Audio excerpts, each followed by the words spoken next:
Isu pertama yang menjadi kerisauan kepada wanita di Malaysia dan juga antarabangsa ialah isu gangguan seksual.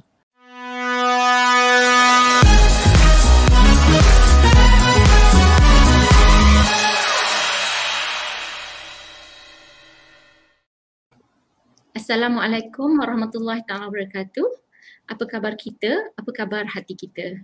Jadi saya Mazura Nur binti Zulkifli pada hari ini adalah hos anda di dalam slot Insight Gangguan Seksual Katakan Tidak dan di bawah tajuk Peranan Kita. Ini adalah episod yang ke-10. Episod sebelum ini kita telah pun bersama-sama berkongsi berkenaan dengan apakah itu gangguan seksual, cyber security berkaitan dengan gangguan seksual dan juga perundangan. Jadi pada hari ini setelah kita tahu dalam 3 aspek utama yang telah dibentangkan dalam episod sebelum ini, kita lihat apakah peranan kita dan hari ini kita akan membincangkan perkara tersebut bersama Profesor Madya Dr. Rohaida Osman.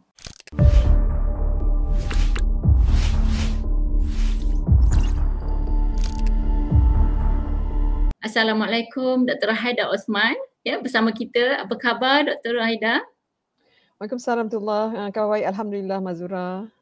Okey, saya perkenalkan Dr. Rohaida ini adalah pensyarah Universiti Kebangsaan Malaysia yang juga merupakan Naib Ketua Wanita 1 Pertubuhan Ikram Malaysia. Jadi kita ingin membicarakan berkenaan dengan gangguan seksual dan peranan kita. Jadi bila kita menyebut peranan ni, dia ada jari yang menunjukkan diri kita, ada jari yang menunjuk kepada para hadirin kita, pendengar kita, penonton kita dan juga masyarakat secara umumnya. Jadi sebelum ni kita lihat program ini dibawa oleh Ikram. Insight ini adalah program yang dibawa oleh Ikram di bawah wanita. Jadi saya ingin mendengarlah daripada berkenaan dengan Ikram ini.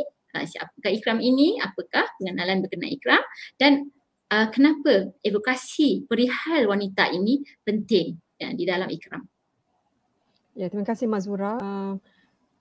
Pertubuhan Ikram adalah sebuah pertubuhan yang memberi fokus kepada dakwah, tarbiyah dan kebajikan ahli dan juga masyarakat.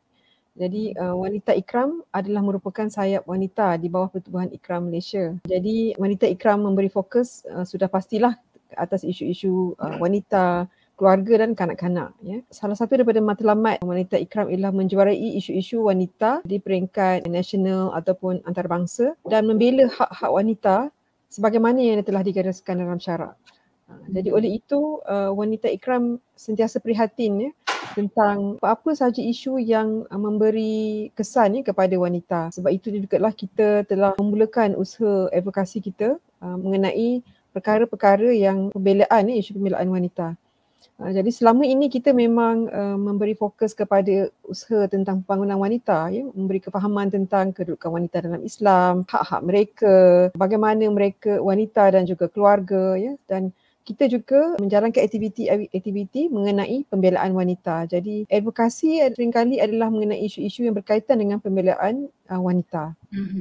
Jadi kita dapat senangnya disimpul 2 perkataan lah, 3 perkataan ditambah dengan perkataan wanita, iaitu pembangunan dan pembelaan wanita. Jadi itu merupakan key ataupun kunci kepada skop ni wanita Ikram di dalam Pertubuhan Ikram. Jadi insyaAllah kita lihat pula, kalau tadi dicerita berkenaan isu kan, macam-macam lah isu wanita ini, kerana wanita ni merupakan tonggak untuk membangun satu-satu masyarakat. Jadi kalau kita lihat kenapa pula kali ini kita memilih advokasi menangani gangguan seksual itu sebagai satu perkara yang perlu kita memberi kesedaran dan juga mewujudkan keprihatinan masyarakat terhadap isu ini. Jadi kenapa pentingnya advokasi menangani gangguan seksual? Kita membuat perancangan berdasarkan kepada kajian yang telah dilakukan, dan kajian terakhir yang kita lihat pada tahun 2018 itu merupakan kajian agak besar-besaran mengenai isu utama yang menjadikan kerisauan bagi wanita. Apa yang wanita sangat risaukan dan menjadi perhatian bagi mereka, dan kajian tersebut dijalankan oleh satu badan IPSO yang dilakukan di peringkat Malaysia dan juga antarabangsa, dan mereka dapati bahawa 3 isu utama yang dirisaukan oleh wanita adalah berkaitan dengan keselamatan, isu keselamatan. Isu pertama yang menjadi kerisauan kepada wanita di Malaysia dan juga antarabangsa ialah isu gangguan seksual, dan isu keganasan terhadap wanita adalah isu kedua. Maksudnya di sini wanita sangat concern ya, memberikan fokus, sangat risau tentang isu keselamatan mereka. Sudah pasti itu satu yang logik lah ya, yang pada biasa lah ya. Dan ditekankan tentang isu gangguan seksual ini ya. Isu gangguan seksual ini sebenarnya sebagaimana yang kita ketahui tidak banyak diperkatakan pada masyarakat selama ini ya. Cuma akhir-akhir ini kita lihat telah banyak disebut di media sosial, di berita perdana ya tentang isu ini kerana telah dibangkitkan oleh sama ada pemandiri sendiri. Mandiri atau maksudnya di sini adalah terma yang kita gunakan untuk mangsa ya, pemandiri, ataupun isu ini dibangkitkan oleh orang lain yang mengetahui tentang isu ini dan telah banyak diperkatakan di media massa ya, di kalangan masyarakat. Jadi oleh itu kita bersama-sama dalam usaha ya untuk memberi kesedaran ini.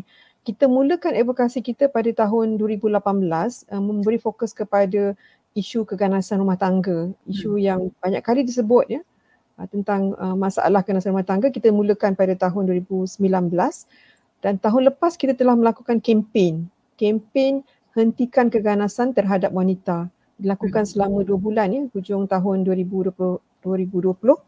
Dan tahun ini kita sambung dengan kempen gangguan seksual katakan tidak. Jadi ini adalah kempen kita yang kedua lah dari segi advokasi adalah advokasi kita yang ketiga. Baik. Jadi kalau kita lihat di situ ya, kita tak sangka tapi kita boleh dapat relate kenapa gangguan seksual ni menjadi isu yang pertama tadi ya, daripada kajian yang menunjukkan. Kerana kalau kita lihat gangguan seksual ni, kalau kita lihat keganasan rumah tangga misalnya wanita, dia skop dia adalah kepada wanita yang telah berumah tangga kan, anak-anak yang terlibat dalam keluarga. Tetapi sebenarnya bila kita sebut gangguan seksual ni capahannya sangat besar. Walaupun daripada seseorang itu lelaki ke, perempuan ke, ataupun kanak-kanak ke, dewasa ke, ataupun remaja, semuanya boleh jadi terlibat dan juga secara langsung ataupun tidak langsung. Jadi bila kita lihat juga gangguan seksual ini, dia ada satu perkara yang menyebabkan orang rasa tidak senang dengan perkara tersebut. Tapi dia wujud dalam budaya masyarakat kita. Dan bagaimana usaha membina masyarakat ini untuk kita rasa bebas dari gangguan seksual ini boleh kita laksanakan di pelbagai peringkat yang ada dan apa bentuk-bentuk usaha yang boleh dilakukan. Sekurang-kurangnya permulaan daripada Ikram dahulu. Saya rasa yang utamanya adalah masyarakat tidak faham apa itu gangguan seksual, apa yang dikatakan sebagai sesuatu tindakan itu sebagai gangguan seksual. Dia seolah-olahnya kalau kita lihat definisi terlalu umum kan ya.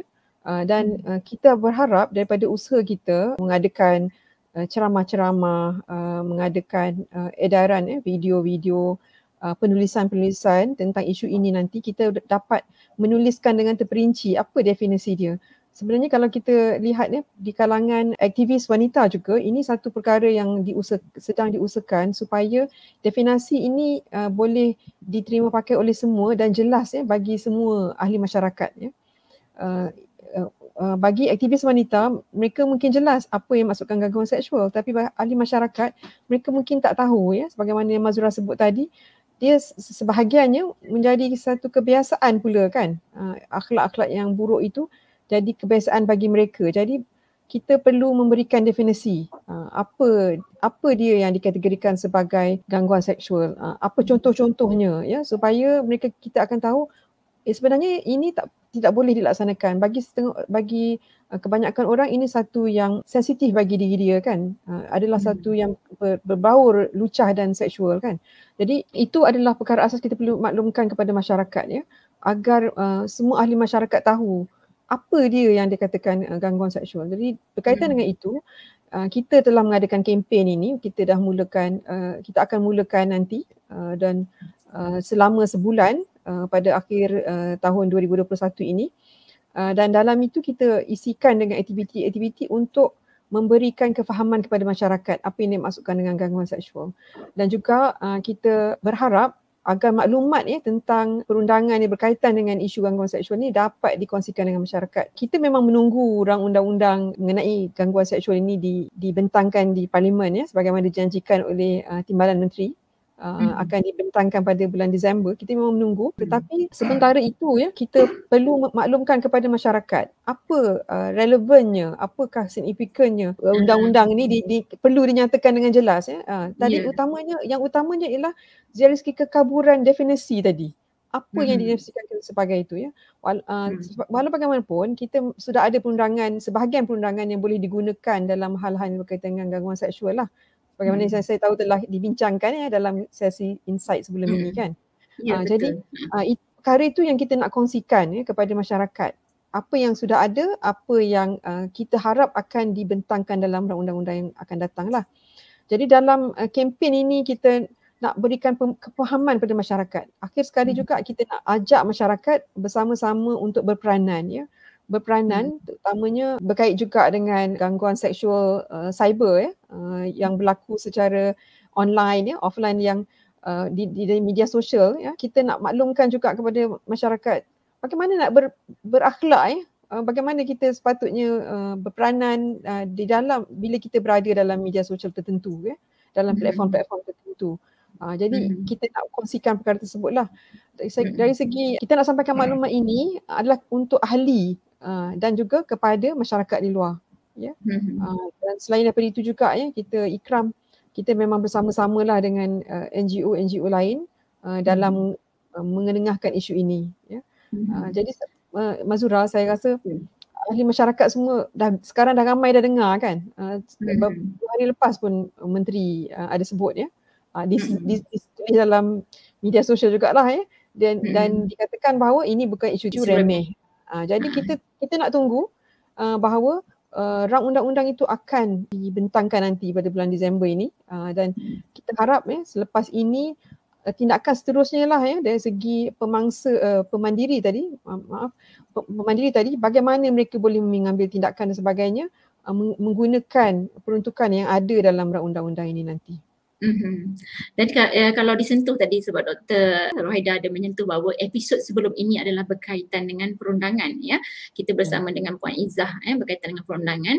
Tapi sebelum kita menggunakan mekanisme perundangan itu sendiri, sebenarnya perkara ini ya, dia ada beberapa kita panggil step lah ya, beberapa peringkat, iaitu pertamanya apabila ada tindakan-tindakan yang berbaur lucah dan seksual ini dan perkara tersebut dia macam tidak beretika ya, itu adalah satu step yang pertama yang kita kena alert. Mana alert kita bukan sampai dia dijadikan satu jenayah seksual baru kita kata okey perundangan. Tapi sebenarnya di peringkat itu lagi kita kena alert. Kemudian perkara yang sama apabila berlaku dia boleh menjadi satu bentuk kesalahan kerana kesalahan itu kadang-kadang berkaitan dengan polisi-polisi agensi ataupun polisi-polisi organisasi yang ada. So perkara tersebut yang sama dia boleh jadi kesalahan bagi polisi tertentu yang dilaksanakan. Jadi di peringkat institusi misalnya. Okey. Kemudian yang perkara yang ketiga adalah sehingga perkara itu berlarutan dan menyebabkan ianya menjadi sejenayah. Jadi yang itulah yang perlu kita lihat kerana dalam bentuk kita nak menangani gangguan seksual ini kadang-kadang perlu wujud perundingan dahulu sebelum dibawa kepada perundangan lah. Itu yang saya kongsi daripada pengisian sebelum ini. Jadi kalau dapat disimpulkan di sini ya, objektif bagi program-program dan kempen-kempen yang diadakan ini adalah untuk kita bersatu suara menyokong dan juga dengan objektif satu tadi disebut untuk mengajak masyarakat memahami isu gangguan seksual dalam definisi yang ditetapkan dan dipersetujui bersama ya. Yang kedua untuk kita menyebarluaskan peruntukan perundangan sama ada yang sedia ada sementara nak tunggu yang baru dan juga menyokong yang baru yang akan datang. Dan yang ketiga ni untuk memberi peranan kesedaran berkenaan dengan peranan masing-masing. Jadi dalam usaha tersebut adalah satu usaha yang perlu disokong. Jadi kita lihat secara lebih dalam pula peranan bagi setiap peringkat ini sama ada dari sudut individunya, dari sudut keluarga, dari sudut masyarakat, institusi sama ada institusi kerajaan ataupun NGO. Jadi doktor kita bincang bersama bagaimana kita boleh berperanan dalam hal ini. Saya rasa individu ni ada dua ya. Satu adalah pemandiri itu sendiri dan satu lagi ialah orang yang pemerhati. Dia panggil apa? Bystander ya. Orang pemerhati ya. Maksudnya individu tu sendiri bila dia menjadi pemandiri, saya rasa tindakan utamanya selalunya dia simpan sendiri kan.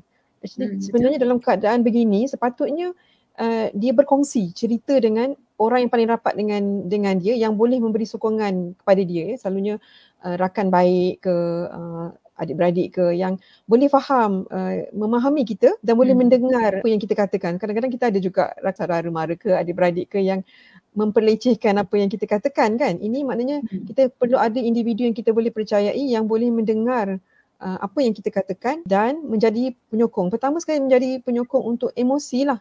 Emosi kan, emosi melalui perkara ni dan emosi untuk dia mendapat kekuatan. Seterusnya perlu membuat aduan. Tapi untuk sampai kepada peringkat tu sebenarnya dia perlu kekuatan kan. Dan kekuatan ni daripada orang yang rapat dengan sokongan yang rapat dengan individu tadi ya. Bagi pemerhati pula, sekiranya kita melihatlah benda ni berlaku kan, seharusnya kita segeralah menegur kan, terutamanya semua peringkat, tapi kita boleh fahamlah orang yang kadang orang yang lebih muda ataupun orang yang bawah otoritinya, dia sukar menegur orang yang kedudukan lebih tinggi daripada dia ataupun lebih berusia kan. Jadi bagi orang yang lebih berusia dan ada otoriti, sepatutnya mereka adalah sensitif, pelindung kepada staff, pekerja, orang bawahan dia kan. Dan sentiasa peka kan. Peka ni juga maknanya dia perlu menyediakan ruang lah untuk orang bawahan dia boleh menyampaikan maklumat apa-apa yang berlaku pada diri mereka lah. Itu saya rasa dari segi individu dia dah bercampur jugalah ya daripada peringkat yang lain juga ya. Kalau individu ni kiranya bagi pemandiri ni mereka ni juga seharusnya berkongsi dengan ahli keluarga ya. Dan ahli keluarga sepatutnya memberi sokongan ya. Ahli keluarga sepatutnya menjadi kelompok pertama yang beri sokongan kepada ahli keluarga mereka bagi sekiranya sokongan dulu. Sekiranya berlaku isu ni. Memberi kepercayaan. Ya betul, percaya dulu, jangan tak percaya, mungkin mula-mula kita semak dulu fakta semua ya dan kita bersama-sama dengan individu ini tentang permasalahan dia dan sama-sama kita melihat kalau betul maka kita perlu memberi sokongan kepada mereka untuk mereka membuat aduan. Itu pertama. Satu lagi bukan sekadar membuat aduan ya, untuk mendapatkan terapi ya. Kadang-kadang gangguan ini dia boleh berterusan menyebabkan individu tu menjadi takut kan. Takut pada mungkin tempat tertentu, dia nampak bas ke dia rasa takut, nampak pokok tertentu dia rasa takut sebab pernah berlaku gangguan di tempat-tempat tersebut ataupun gangguan tu tempat lain tapi dikaitkan dengan something else kan. Jadi keluarga perlu memberi sokongan, terutamanya sokongan psikologi. Sangat penting, sangat-sangat penting. Okay, dan dari segi masyarakat, tadi saya dah sebut sedikit lah tentang masyarakat kita sekarang ni, terutama zaman kita dan semuanya atas talian, kebanyakannya atas talian ni atau dalam talian ni, netizen memang sangat berkuasa lah ya. Dan kita berharap sangat netizen kita ni berakal lah dalam menulis ayat-ayat mereka supaya ayat yang keluar tu adalah ayat yang bijak. Betul. Maknanya fakta yang disampaikan tu betul kan. Contoh saya kongsi satu baru-baru ni bila berkaitan dengan isu tri tadi yang dilaporkan berbezalah daripada yang berlaku sebenarnya, tapi ada komen daripada netizen mengatakan gangguan seksual ni bukan isu utama. Lebih dahsyat lagi cyberbullying, bully cyber. Maksudnya di situ sekarang mungkin ramai orang tak tahu bahawa bully cyber boleh jadi juga adalah gangguan seksual sekiranya yang berlaku dalam bully cyber tu berkaitan dengan perkara seksual kan atau perkara luncah. Berapa ramai selebriti, orang terkemuka, ahli politik, wanita yang muda yang sentiasa kena, yang memang berkali-kali membuat aduan kepada pihak polis tentang isu ni. Jadi netizen sepatutnya alert ya perkara ni bahawa memang wujud apa yang dipanggil sebagai bully cyber sexual. Jadi maknanya kepekaan, keprihatinan, kepekaan dan kefahaman netizen tu sangat penting. Ya, betul. Betul. Maknanya kena bacalah, kena baca. Janganlah baca daripada mesej-mesej je, baca fakta yang sebenarnya kan. Ya. Lagi satu saya lihat. Lagi satu saya lihat dorongan masyarakat ini ya, Saruri Setia. Apabila kita kadang-kadang bertindak hanya atas sebab individu, sebab keluarga saja. Jadi usaha tersebut setakat jadi close case setakat itu saja. Tetapi selalunya keberanian itu wujud apabila mereka memikirkan bukan perkara ni tak sepatutnya berlaku pada saya dan juga tak sepatutnya berlaku pada orang lain ataupun tak sepatutnya berlaku pada keluarga lain. Barulah dia boleh mewujudkan masyarakat yang prihatin dan mula berperanan. Mungkin Doktor boleh sambung dari situ. Ya, itu berkaitan dengan itu saya pun terfikir juga sama ada perkara ini telah disentuh dalam silibus pendidikan kita sebab saya tahu dalam silibus pendidikan sekolah rendah, sekolah menengah memang ada disebut tentang isu saya rasa sekolah menengah saya rasa isu gangguan seksual ini telah disebut berkaitan dalam silibus pendidikan PJK, pendidikan jasmani dan kesihatan.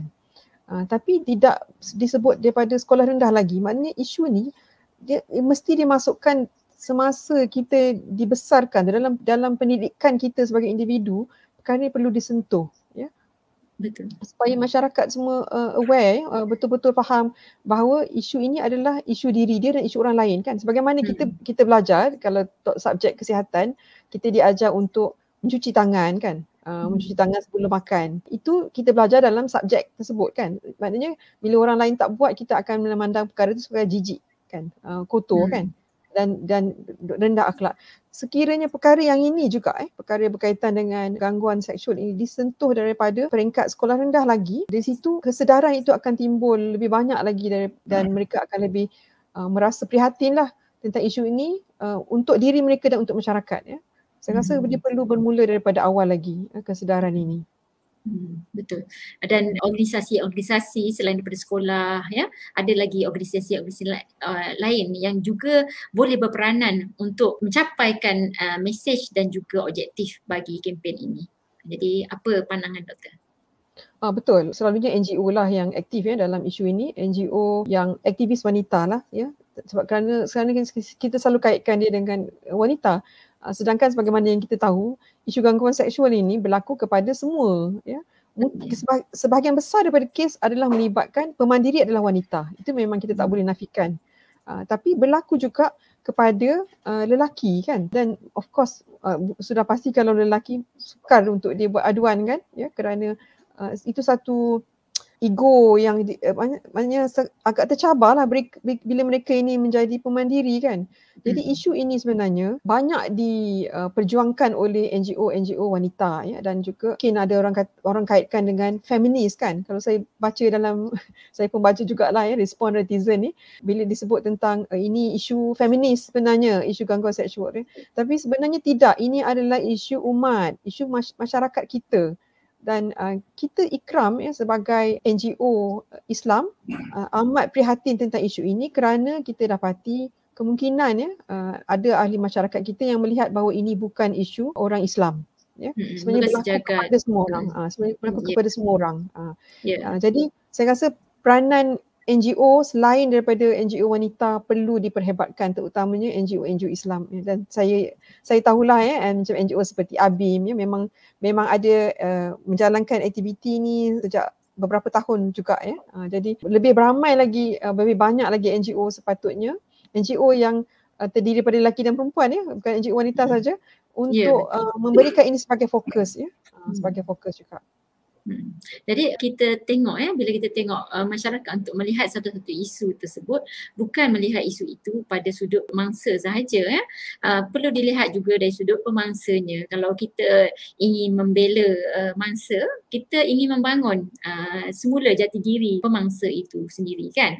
Jadi baru kita lihat bahawa isu ini adalah isu kedua-dua kan, lelaki dan juga wanita Okey, jadi sebagai kesimpulannya doktor mungkin ada sedikit harapan berkenaan dengan program yang dilaksanakan ini sebab saya rasa walaupun kita akan mengadakan kempen tetapi ia tidak berakhir sehingga kempen sahaja, tapi ini merupakan satu titik mula bagi kita memperkuatkan perjuangan kita dalam menangani gangguan seksual. Ya, kempen ini merupakan pencetus bagi saya, pencetus bagi isu ini untuk ditangani oleh wanita Ikram.